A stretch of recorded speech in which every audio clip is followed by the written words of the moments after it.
Sudah sepantasnya untuk membuat video ini karena kita sudah melihat teaser trailer Superman, yang dimana sebelumnya 2 hari sebelum penayangan teaser trailer Superman ini, aku itu diundang oleh Warner Bros Indonesia untuk mengikuti webinar dengan Warner Bros terkait perilisan teaser Superman. Wawancara eksklusif mengundang James Gunn sebagai narasumbernya. DCU Indo dan beberapa media pop culture Indonesia juga ikut di dalamnya dan bertanya mengenai seputar film Superman. Ya, sekarang setelah melihat teaser resminya, ada berbagai opini publik dan asumsi dari semua kalangan penggemar, baik yang suka maupun yang menganggapnya biasa-biasa saja. Bahkan ada yang merinding setelah melihat teaser trailer Superman. Terlepas dari itu semua, DCU Indo kali ini akan membreakdownkan setiap scene pada trailer tersebut untuk melihat detail penting yang disajikan selama trailer berjalan. Meskipun hanya teaser, durasinya cukup panjang, yaitu 2 menit 19 detik. Sebelum kita membreakdownkan teaser trailer Superman, ada baiknya kita lewatkan dulu intro DC Indonesia. Yeah.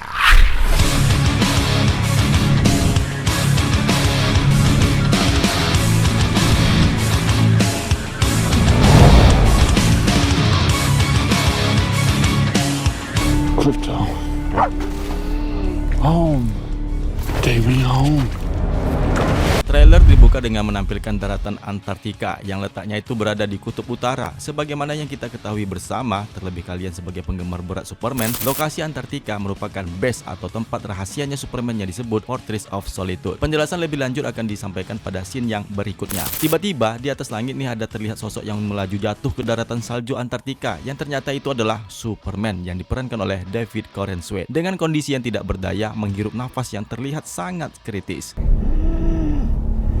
Penggalan aktivitas seorang Clark Kent yang terlihat sangat terburu-buru untuk berangkat kerja ke kantornya The Daily Planet di tengah kerumunan warga sambil memegang koran Daily Planet, di mana headline berita koran itu menampilkan Gorilla Grodd, dan ini sesuai dengan apa yang disajikan dalam serial animasi Creature Commandos. Gorilla Grodd muncul di animasi itu. Gorilla Grodd sebenarnya berasal dari Gorilla City, salah satu kota fiksi yang ada di Afrika. Dia merupakan jajaran musuhnya The Flash yang berasal dari Central City. Flash Barry Allen lah orang yang pertama yang mengetahui keberadaan Gorilla City. Dari berita headline koran Daily Planet tersebut, ada kemungkinan kerusuhan yang terjadi di Boravia ada campur tangannya Gorilla Grodd. Dengan kesibukannya sebagai jurnalis Daily Planet, Clark Kent terburu-buru untuk berangkat kerja, dan jelas ini adalah bangunan kantor media Daily Planet yang berada di Jalan Concord nomor 44 kota Metropolis. Terlebih lagi kita melihat security yang menjaga juga membaca koran The Daily Planet. Kembali ke adegan Superman yang terkapar dengan penuh luka di wajahnya yang babak belur, menyemburkan darahnya yang kental. Dari adegan ini sepertinya Superman baru saja berkelahi dengan musuhnya. Namun berbagai teori liar pun mengatakan Superman baru saja berkelahi dengan si Lex Luthor, si botak licin. Tapi teori itu bisa saja terbantahkan karena di dalam trailer juga menyajikan pertempuran Superman dengan sosok berkostum hitam. Jika teman-teman mengingat kembali pada video DC Indonesia beberapa tempo yang lalu, di saat syuting film Superman di Cleveland, Ohio, ada satu tempat lapangan baseball Guardian yang dikhususkan untuk adegan syuting Superman bertempur dengan karakter yang dirahasiakan ini, dan oleh karena pertempuran itulah Superman mungkin saja berakhir jatuh di Antartika. Tapi bisa saja dengan luka yang dia dapatkan, Superman dikalahkan oleh Lex Luthor dengan menggunakan senjata ini, dan ini akan dijelaskan pada scene yang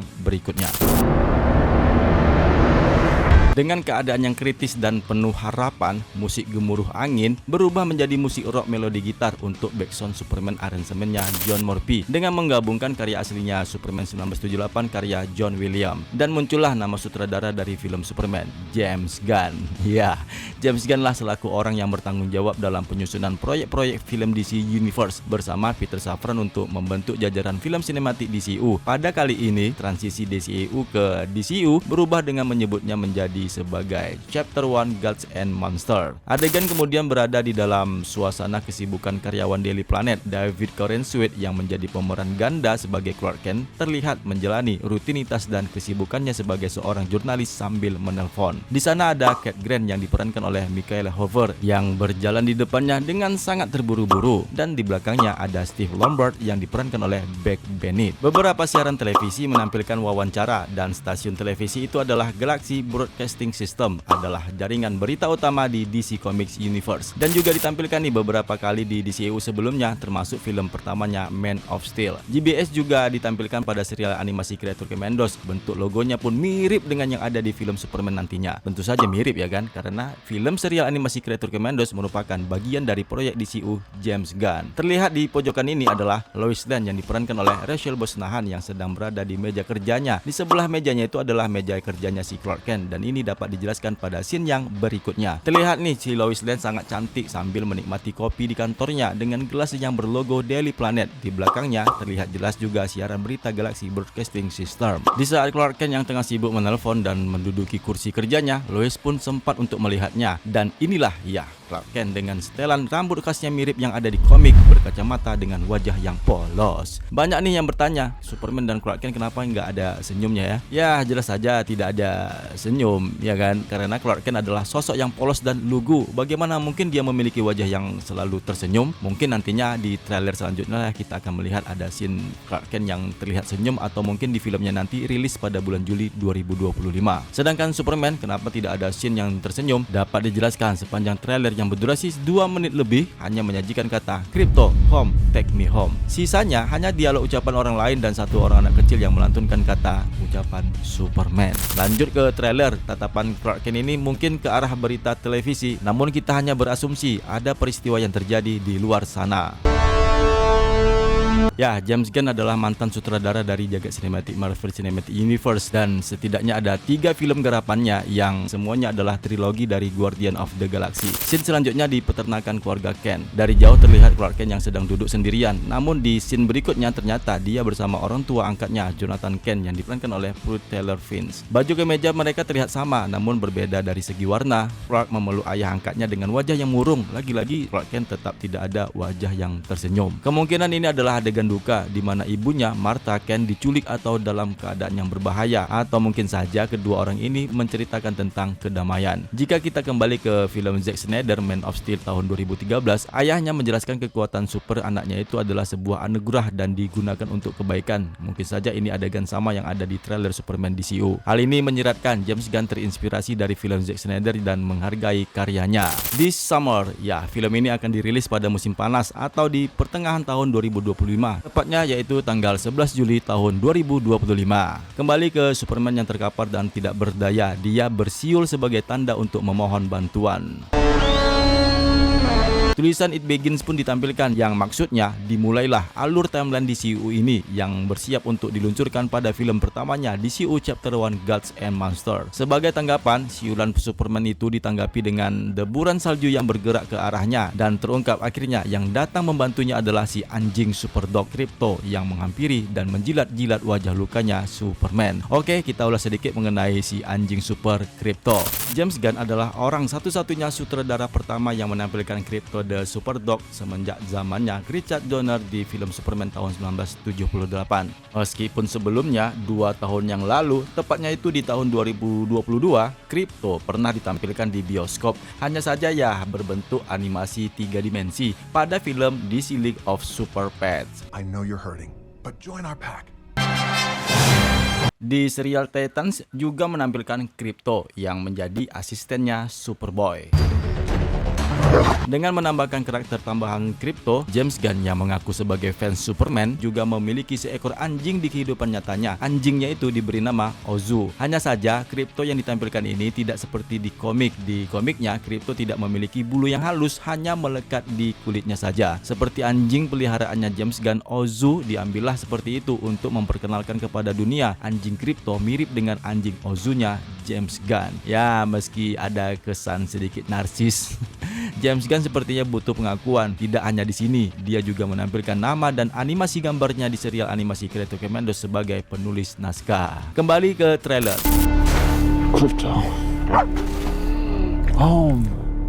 Take me home. Seperti yang aku sampaikan tadi, kalimat atau dialog yang diucapkan pada trailer ini hanyalah Krypto, home, take me home. Ya, yang artinya dengan kondisi Superman yang luka babak belur dihajar oleh musuh yang masih misterius, dia meminta Krypto untuk membawanya ke markas Fortress of Solitude sambil mengacungkan jubah merahnya agar digigit si anjing untuk dapat dibawanya ke tempat home yang dimaksudkan. Dari musik rock alunan gitar listrik dan suara string disambut dengan adegan Superman menyelamatkan seorang gadis belia. Musik skor pun berubah menjadi musik orkestra, mengangkat dimensi penonton yang melihat teaser ini menjadi bertambah gairah. Dari adegan ini pernah ditampilkan pada foto leak adegan syuting Superman di Cleveland, Ohio, dan disinilah sisi kamera yang asli ditampilkan. Seperti yang dijelaskan James Gunn sebelumnya, bahwasanya Superman yang akan ditampilkan pada proyeknya ini akan mendekati unsur kemanusiaan humanity, berharap agar anak-anak kecil tidak takut dengan sosok Superman yang memiliki kekuatan super. Terbukti dia menyelamatkan seorang gadis belia dari sebuah ledakan, dan scene ini sebagai representasi adegan slow motion yang sering ditampilkan pada era Snyderverse. Entah kebetulan entah tidak juga ya kan, ini cuma asumsi. Mungkin James Gunn memberikan penghargaan slow motion tersebut untuk Zack Snyder. Tunggu dulu, coba fokus ke umbul-umbul yang ini. Ya, ini adalah umbul-umbul kebanggaan tim atlet baseball kota Metropolis. Tim itu disebut Meteors, yang berpusat pelatihannya di lapangan Lord Ted Park Metropolis. Jika menuju ke komik, Lord Ted tidak ada, cuma julukan atau sebutan Lord yang ditujukan kepada karakter Maxwell Lord. Dia adalah seorang pengusaha kaya dan wirausahawan yang bertanggung jawab untuk mengorganisasi Justice League Internasional. Karena tertarik dengan manajemen mereka, Maxwell Lord memperoleh sponsor dari Perserikatan Bangsa-Bangsa untuk pendirian Justice League Internasional dan bertindak sebagai pemimpin mereka selama beberapa tahun. Nantinya Maxwell Lord ini akan diperankan oleh Sean Gunn. Pendapat ini dapat disesuaikan dengan apa yang ditampilkan nantinya pada scene yang berikutnya. Ya, nanti akan kita jelaskan. Sekarang kita lanjut dulu nih pada scene yang berikutnya. Lex Luthor yang diperankan oleh Nicholas Hoult melihat adegan terbang melayangnya si Superman dengan wajah yang sangat membencinya, terlihat terburu-buru untuk melakukan tindakan. Perlu disampaikan dari berbagai media yang didapatkan mengenai film Superman nantinya, bahwasanya saat Superman ini muncul di Metropolis, ada banyak pahlawan yang dibentuk, termasuk para pahlawan super yang tergabung dalam Justice League Internasional. Kali ini Lex Luthor si botak licin dengan kepala botaknya itu sudah sangat membenci kehadiran Superman di kota Metropolis. Terlebih lagi, Luthor adalah sosok orang terkaya dan cerdas dalam bidang teknologi dan mendirikan perusahaan terbesar bernama Luthor Corp. Loh, kenapa Luthor Corp? Di komik, perusahaan yang Lex Luthor yang familiar adalah LexCorp. Namun sebenarnya LexCorp dan Luthor Corp adalah nama yang sama untuk perusahaan kejahatan terorganisasi fiktif dalam buku komik DC Comics. Perbedaan nama LexCorp dan Luthor Corp tergantung pada serial televisi dan penempatannya dalam cerita. Seperti dalam serial televisi Smallville, perusahaan ini disebut Luthor Corp. Tapi pada season pertama, Lex mencoba mendirikan perusahaannya sendiri yang bernama LexCorp, tetapi pada musim kedua, perusahaan tersebut diganti dengan nama Luthor Corp. Sedangkan di Earth 21, ya bumi ke-21, perusahaan tersebut disebut LexCorp. Sedangkan di film Superman garapan Richard Donner, perusahaan ini disebut Lex Luthor Incorporated. Luthor Incorporated. Begitu juga nih dengan eranya di DCEU, perusahaan itu bernama LexCorp yang tetap mengambil istilah dari komik. Tapi jika kita melihat di filmnya Blue Beetle tahun 2023, gedung LexCorp berada di dekat gedung Ted Kors Industry. Nama perusahaannya pun bukannya LexCorp tetapi adalah LexCorp. Tuh, lihat saja sendiri bacanya, kan LexCorp. Dan ini mengisyaratkan bahwasanya film Blue Beetle berada di timeline DCEU. Namun yang jelas nih, baik LexCorp ataupun Luthor Corp merupakan perusahaan yang bergerak di berbagai bidang seperti utilitas, manufaktur, perangkat keras dan lunak komputer, bahan kimia, retail, bioteknologi, senjata, farmasi, minyak, komunikasi, maskapai penerbangan, real estate, hotel, restoran, teknologi dan media. Tapi apapun itu namanya, nama Luthor Corp akan segera terjawab dalam filmnya nanti ketika dirilis pada tanggal 11 Juli 2025. Kembali ke scene yang ini, jika diperhatikan ada sosok yang berjalan di tengah adegan ini seperti seorang perampok perusahaan yang menyelinap berjalan masuk ke dalam perusahaan Luthor Corp, dan dapat dipastikan itu ternyata adalah Angela Spica yang diperankan oleh Maria Gabriela yang bertenaga nanoteknologi alias The Engineer. Dia merupakan anggota dari tim The Authority yang juga dijadwalkan untuk jajaran film DCU mendatang. Pada saat James Gunn mengumumkan proyek-proyek DCU beberapa tahun yang lalu, dia mengabarkan bahwasanya film The Authority akan dikaitkan dengan film alur cerita Superman. Namun dalam adegan ini ada sebuah pertanyaan yang tersimpan tersimpan di dalam kepala, yaitu apakah The Engineer bekerja untuk Lex Luthor si botak licin ataukah untuk melawannya. Jika kita flashback ke komik aslinya, The Authority merupakan kumpulan pahlawan super yang in turn menjaga stabilitas keamanan dunia dari serangan makhluk luar dengan melakukan tindakan mereka dengan cara yang ekstrim. Dan dari tampilannya yang seperti itu, dia terlihat seperti seorang penyusup yang masuk ke dalam gedung Luthor Corp. Tentu saja The Engineer bukan melakukan pekerjaan yang baik untuk menginap ke sebuah perusahaan raksasa di Metropolis itu. Adegan scene ini membuat para fans pun berteori.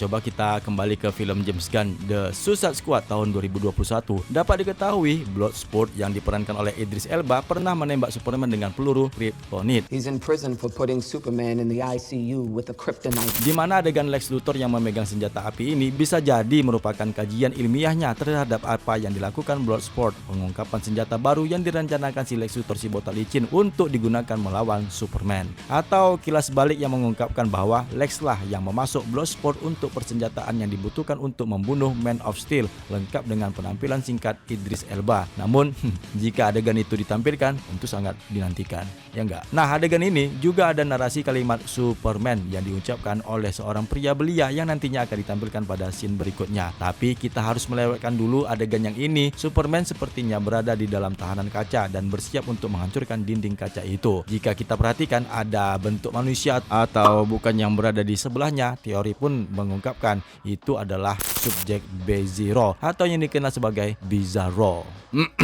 Nah, di komik, Bizarro adalah ciptaan Lex Luthor untuk meniru kekuatan dan kemampuan Superman tapi tidak sempurna yang digunakan untuk melawan Superman. Tapi dari tampilannya, aku kurang percaya ini adalah Bizarro. Terlihat mengenakan celana panjang dan hanya sosok yang lainnya dengan celana rok pendek wanita. Yang anehnya lagi, kenapa sosok itu hanya diam berdiri saja seperti patung boneka, sementara Superman berusaha untuk berjuang untuk memecahkan dinding kaca itu. Tapi jika kita perhatikan di ruangan yang sebelahnya lagi, sebelahnya ada sosok yang tidak asing. Ya, dia adalah Metamorpho dan diasumsikan Superman berada di dalam tahanan Stark Industries. Akhirnya dapat diketahui suara anak kecil laki-laki yang tadi itu adalah anak ini.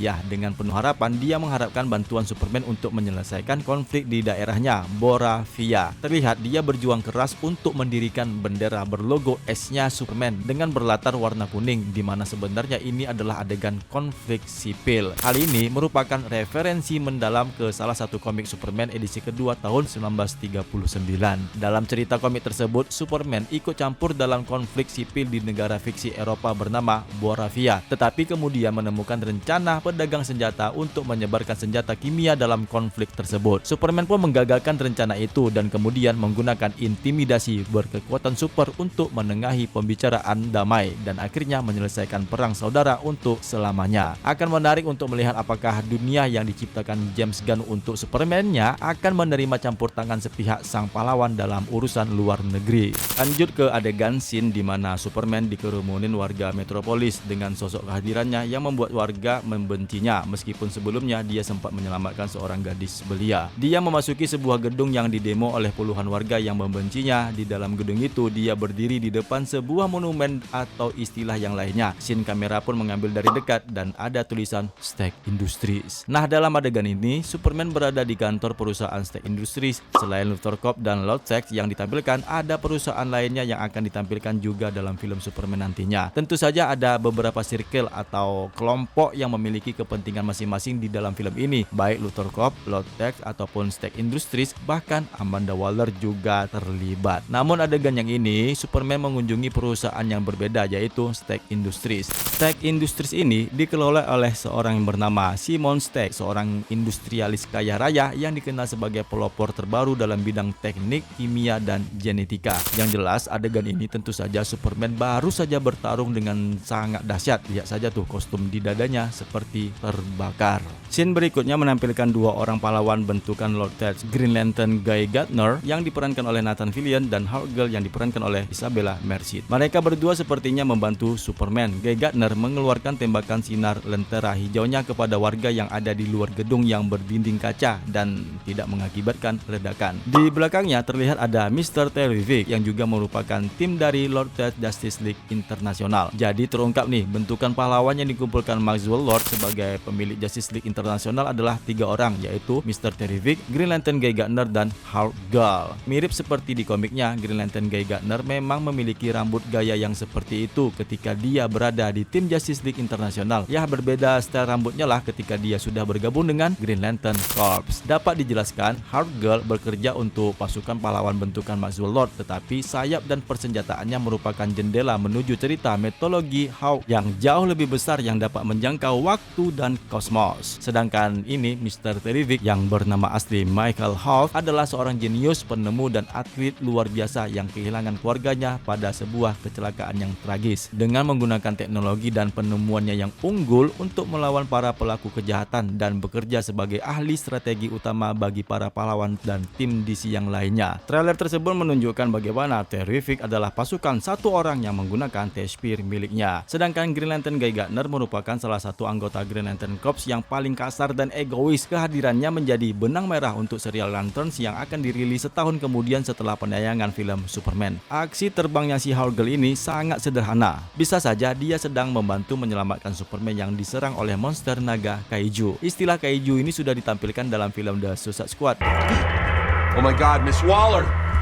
We've got a freaking kaiju! Dan mungkin saja binatang titan raksasa inilah yang akan menjadi sorotan utama Superman untuk mengamankannya, sehingga efek kehancuran gedung-gedung yang ada di kota metropolis harus membuatnya untuk menyelamatkan seorang gadis belia yang ditampilkan sebelumnya. Oleh karena itulah, dengan semburan api sang naga kaiju membuat kostumnya menjadi gosong dan legam seperti yang terlihat pada adegan yang sebelumnya. Asal-usul monster ini masih belum jelas, tetapi ada kemungkinan makhluk ini merupakan hasil eksperimen ilmiah dari Lex Luthor botak licin atau ancaman dari luar angkasa, atau bisa jadi merupakan sosok monster laut yang keluar dari lautan dan menyerang kota metropolis. Terlihat ada beberapa gedung yang runtuh akibat serangannya itu. Superman dan Lois saling bertatap di dalam sebuah gedung berkaca. Di luar kaca ada sosok misterius aneh yang belum dipastikan, namun ini dapat diasumsikan itu adalah Sun Eater, ya, pemakan matahari.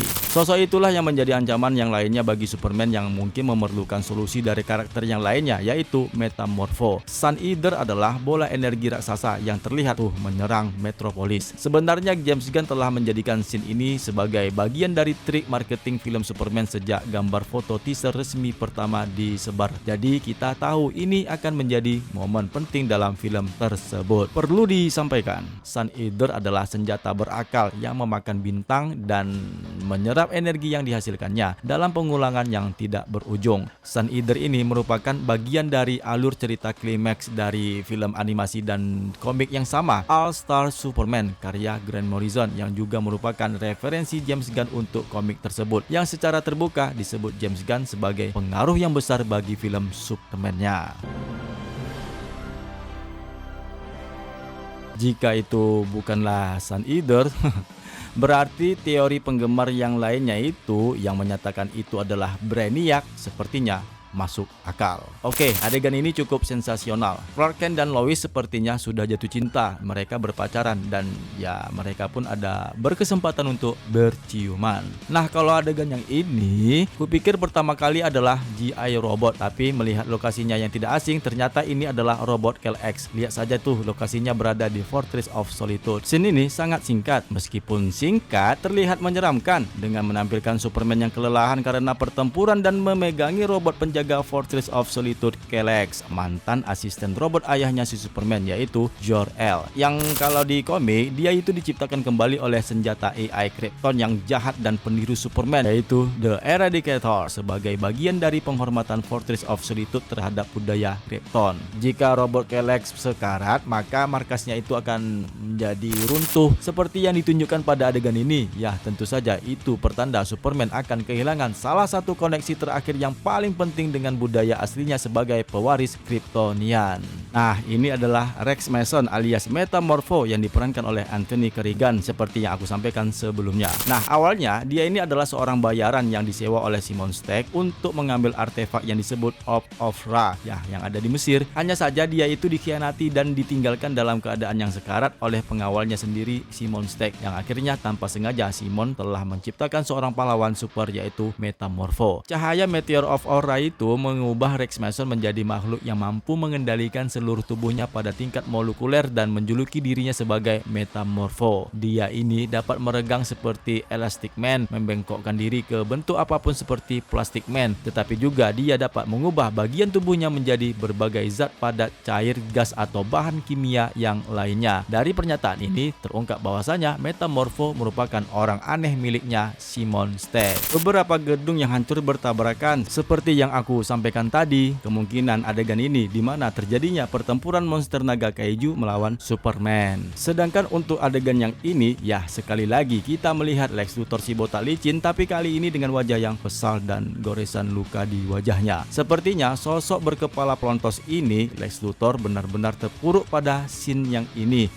Pertanyaannya adalah mengapa dia seperti itu? Jarang sekali kita melihat Lex Luthor benar-benar babak belur atau berdarah-darah. Jadi apa nih sebenarnya yang sedang terjadi? Tidak sulit untuk membayangkan bahwa adegan ini bisa jadi merupakan momen klimaks dari film Superman. Setelah Lex tidak hanya kalah dari Superman tetapi juga kalah dalam perang persepsi publik terhadapnya. Jika ini adalah momen di mana ego Lex Luthor si botak licin yang tak tergoyahkan akhirnya runtuh, maka Nicholas Hoult akan memberikan penampilan yang luar biasa dalam film ini. Ya, teori pun berkembang. Ya, kemungkinan Lex Luthor akan mengenakan kostum armornya yang paling familiar yang disebut War Suit. Seperti yang disampaikan sebelumnya, logo GBS News Global Broadcasting System yang merupakan siaran berita yang ada di DC Comics dan sekarang diadaptasi oleh James Gunn untuk ada di DCU, terlihat dengan sangat jelas. Berita yang disajikan pun merupakan bagian dari penjelasan yang aku sampaikan sebelumnya mengenai seorang pria belia yang memohon kebantuan kepada Superman dalam perang saudara di negaranya, yaitu di Boravia. Superman mendorong batu besar yang kemungkinan ini merupakan melawan sosok yang tak dikenal. Krypto pun akhirnya membawa Superman dengan cara menggigit jubahnya untuk menuju ke Fortress of Solitude. Pertempuran dengan sosok yang misterius ini terjadi di lapangan baseball Meteors milik Lord Stagg yang aku sampaikan tadi. Sosok misterius inilah yang nantinya akan mengalahkan Superman dan berhasil menangkap Superman bersama Rick Flag Senior dan The Engineer dari The Authority, seperti yang dibocorkan pada leak foto syuting di Cleveland, Ohio beberapa waktu yang lalu.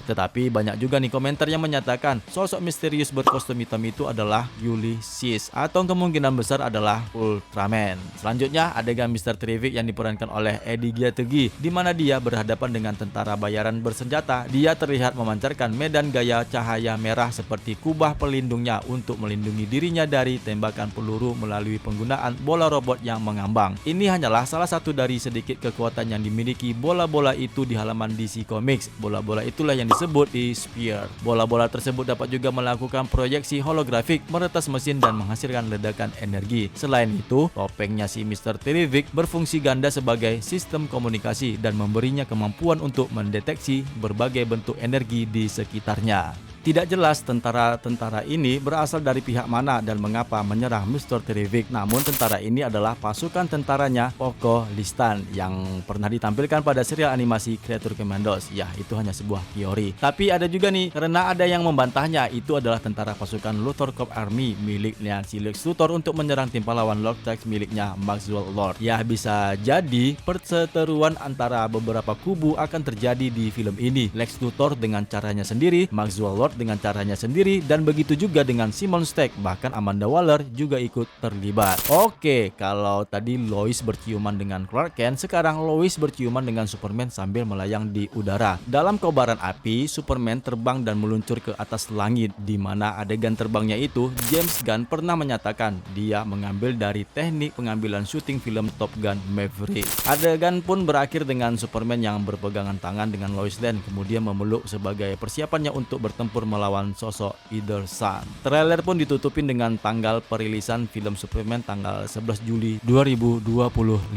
Font ini sangat mengingatkan kembali pada film Superman tahun 1978 yang diperankan oleh Christopher Reeve dengan tekstur perak mirip seperti film Superman di masa lalu. Ya, itulah James Gunn yang menghargai karya film dan pemeran Superman sebelumnya. Dan ini terbukti James Gunn mendampingin proyek dokumenter film Superman yang menceritakan sosok Christopher Reeve. Dan sebagai penutup, logo DC Studios pun ditampilkan. Nah, itulah dia breakdown teaser trailer Superman yang sangat berkesan dan penuh kejutan bagi penggemar Superman seperti kalian. Terlepas dari mana dia berada di antara pahlawan super favorit kalian, tapi ada sesuatu tentang Superman yang mampu membangkitkan perasaan. Baik itu kesopanannya yang tulus dan bersahaja, kemampuannya untuk menginspirasi harapan di saat kita semuanya membutuhkannya, atau kesepian yang sering dia rasakan karena menjadi salah satu penyintas terakhir yang ada di planetnya. Superman memiliki kemampuan luar biasa untuk membuat orang menangis karena ini adalah film tentang kebaikan dan juga film tentang menjadi orang yang baik. Sukai video ini dan jangan lupa subscribe. Yeah.